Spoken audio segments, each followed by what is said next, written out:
मानो मत। अगर जानना है तो जानने का पहला कदम है मानने से मुक्त हो जाना। अगर तुम मुझसे पूछो, मेरा गणित पूछो, थोड़ा उल्टा लगेगा, थोड़ा बेबूझ लगेगा, मगर मेरी भी मजबूरी, मैं सत्य को वैसा ही कहने को मजबूर हूं जैसा है। अगर तुम सच में नास्तिक हो जाओ तो शायद कभी तुम आस्तिक भी हो सकते हो। नास्तिकता और आस्तिकता में विरोध नहीं है। नास्तिकता सीढ़ी है, प्राथमिक सीढ़ी है आस्तिक होने के लिए।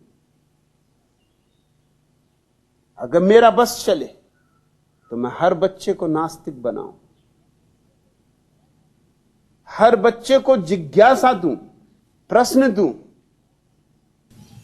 खोज की आकांक्षा दूं, हर बच्चे के जीवन में एक तीव्र प्रेरणा भरूं कि तू जानना, मानना मत, और जब तक तू न जान ले ठहरना मत।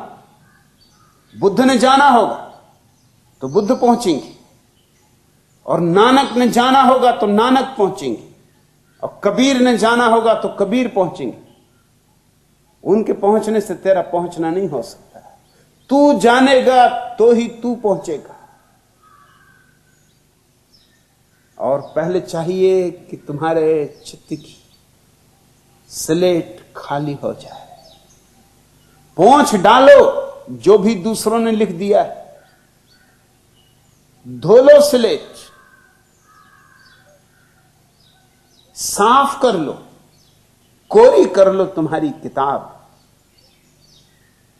और मजा यह है कि कोरी किताब तुमने क्या की कि जैसे राम को आमंत्रण मिल जाता है। कोरी किताबों पर उतरता है वह फूल, कोरी किताबों पर आती है वह किरण, कोरी किताबों पर होता है वह विस्फोट। कोरी किताब यानी निर्दोष चित्त, मान्यताओं से, विश्वासों से मुक्त। राम नाम जानियो नहीं, फिर तुम जान सकोगे, फिर ही जान सकोगे। भई पूजा में हानि, रहीम कहते पूजा खो गई, क्योंकि राम का नाम ही लोग भूल गए।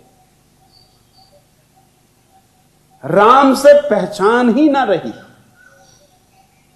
राम के और लोगों के बीच में पंडित और पुजारी और पुरोहित और इमाम और पादरी और पोप न मालूम कितने लोग खड़े हो गए।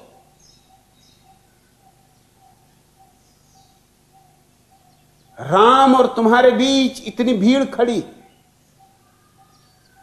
कि तुम्हें लोगों की सिर्फ पीठें दिखाई पड़ रही, राम का चेहरा तुम्हें कहां से दिखाई पड़े। हटा दो इस भीड़ को। पूजा में हानि हो गई। पूजा यूं चल रही है मगर थोथी। तुम भी जानते हो भली भांति। मंदिर में जाके झुक भी जाते हो मगर तुम्हारा अहंकार नहीं झुकता, बल्कि अक्सर यह होता अगर मंदिर में भीड़ भाड़ हो तो तुम और रंग रौनक से झुकते हो,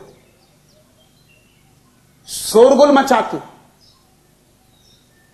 मैं छोटा था तो मेरे गांव के जिस मंदिर में मुझे ले जाया जाता,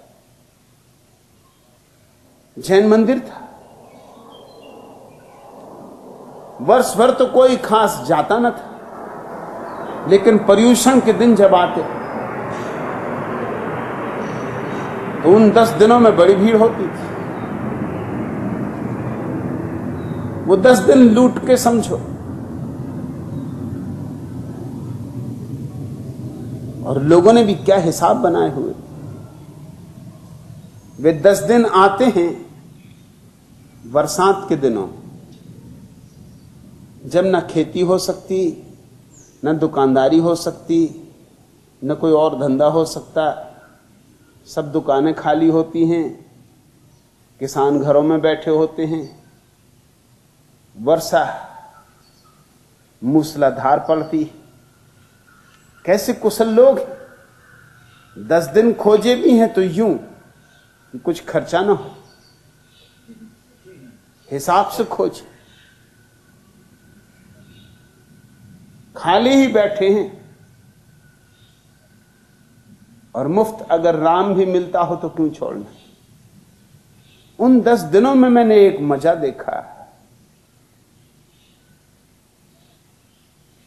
कि जब भीड़ भाड़ ज्यादा होती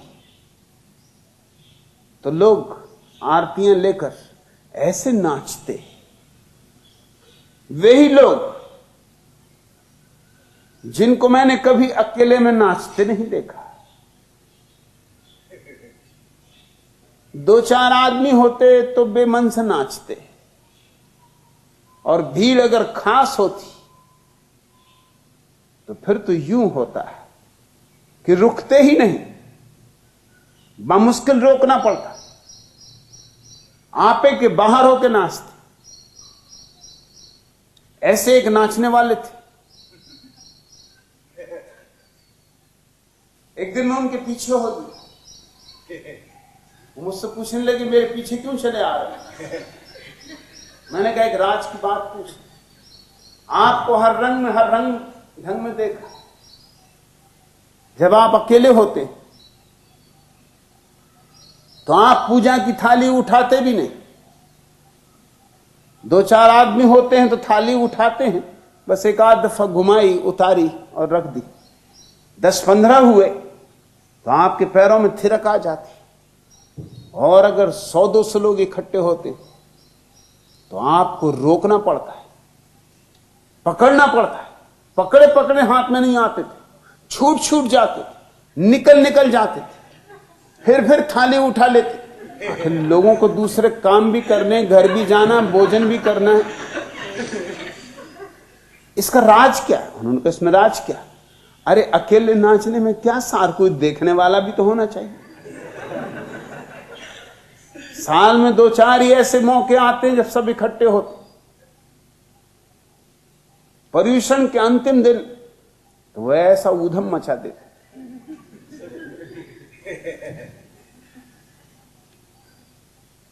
जैसे शराब पी रखी हो।